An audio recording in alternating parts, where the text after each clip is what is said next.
quelle est l'identité européenne? Moi, je pense que l'identité européenne, c'est la démocratie.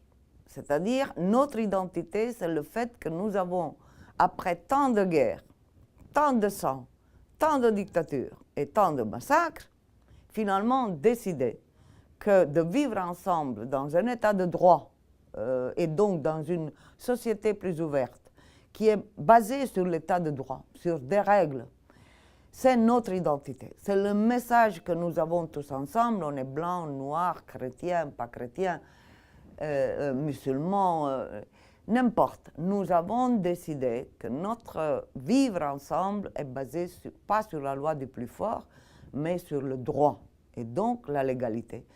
Et je pense que c'est une expérimentation très importante aussi vis-à-vis le monde entier.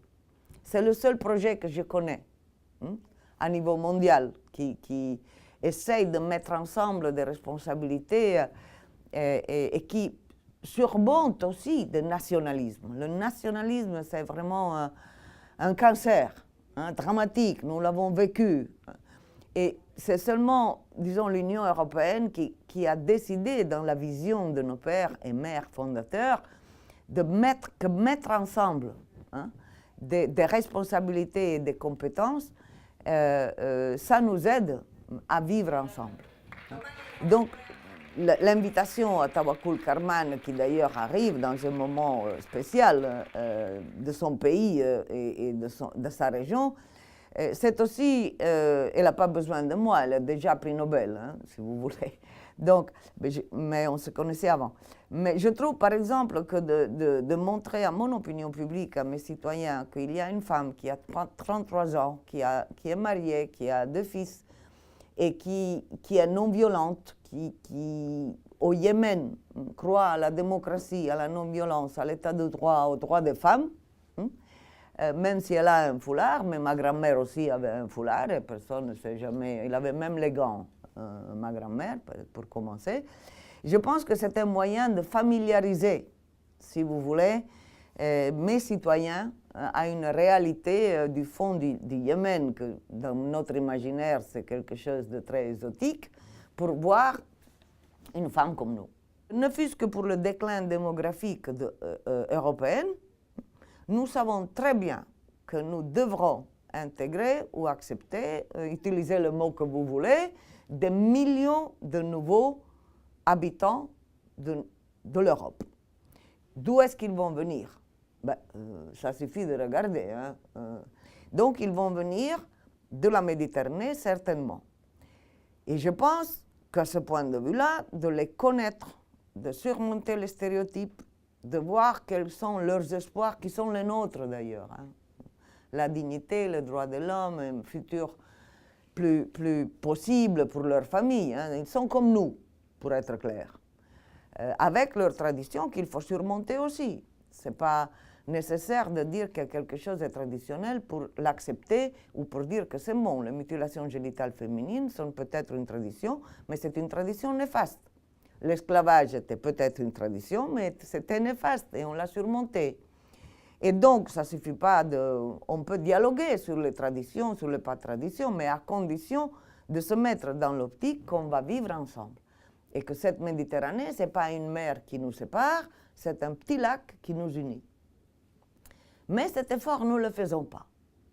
On l'a vu avec la Turquie, que ça aurait pu être effectivement un grand instrument, une grande aide pour mieux comprendre que l'islam peut être conjugué avec démocratie et que c'est les dictatures normalement qui appliquent, ou les systèmes autoritaires qui appliquent la version la plus réactionnaire, conservatrice de l'islam, le plus, disons, dur. Et donc, tout ça, on a besoin de le comprendre, de le faire comprendre à nos jeunes, à nos fils. Mais ça, hélas, on ne le fait pas. Le pire, c'est de laisser les immigrés, disons, dans cette zone grise où ils sont tolérés, mais pas responsabilisés. Ils sont illégaux parce qu'ils n'ont pas les papiers. Ils sont illégaux parce qu'ils n'ont pas les papiers. Comme ils sont illégaux, ils sont évidemment victimes et sujets à toutes sortes de pressions, même de chantage. Et donc, ils sont à la limite de la criminalité, pas parce que parfois ils la choisissent, mais parce qu'ils en sont presque obligés. Et donc, ouais, je pense que le droit de vote, même au moins à niveau local, c'est un grand instrument de cohésion, d'intégration, de responsabilité partagée.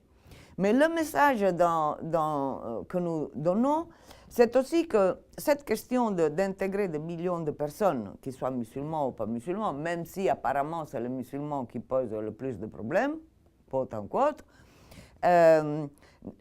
c'est tellement complexe qu'il faut que tout le monde et toute la société se penche sur le dossier, que ce soit les syndicats, que ce soit les entreprises, les administrations locales, le gouvernement, les universités, mais aussi la société civile. Donc, notre message à nous, c'est qu'il y a un grand effort à faire, qu'évidemment le gouvernement a plus de responsabilités que d'autres, ça c'est évident, mais c'est un grand effort de compréhension de toute la société, de tout le pays, si vous voulez. Et notre pays, mon pays particulièrement, d'autres aussi, mais je connais mieux le mien, il suffirait un peu de mémoire.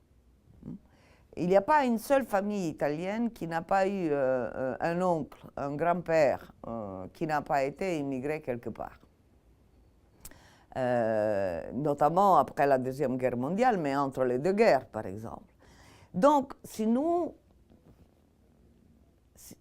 notre mémoire, ça pourrait être très important. Pourquoi les gens s'en vont? Quelles sont les difficultés qu'ils rencontrent? Comment est-ce qu'on peut surmonter les difficultés en appelant à la responsabilité des gens et donc à leurs droits? Mais vous pouvez prétendre des devoirs seulement s'ils ont aussi des droits. Et que donc la légalisation, c'est un instrument fondamental de la citoyenneté. Certains groupes disons, de communautés d'immigrés chez nous respectent des positions de leur pays qui ne sont même plus là. Parce que même leurs pays ont évolué, que ce soit le Maroc par exemple, ce qui est très évident chez nous.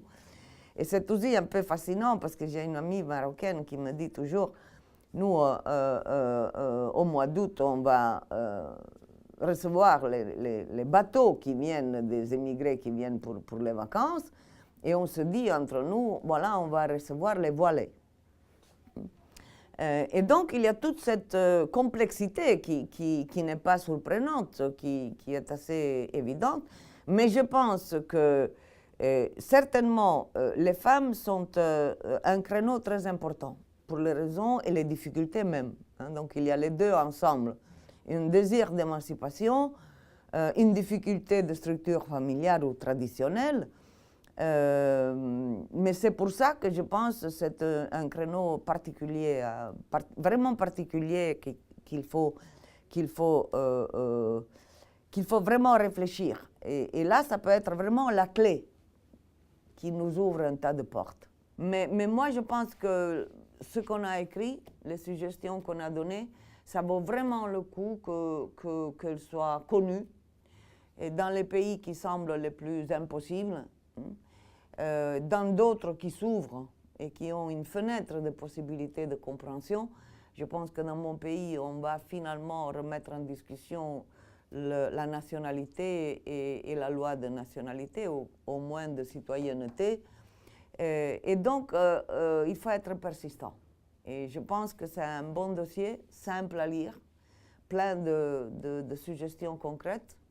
Et j'espère vraiment que ce soit les syndicats, que ce soit Confindustria, que ce soit les écoles, l'administration, le ministère de l'Éducation, ils se penchent sur ce dossier. Ils vont trouver des suggestions très importantes qui peuvent changer la vie, de la nôtre, déjà pour commencer, et celle de ceux qui habitent chez nous pour choix, par nécessité, mais que de toute façon, réussir à vivre ensemble en liberté et diversité, c'est vraiment le défi de l'Europe.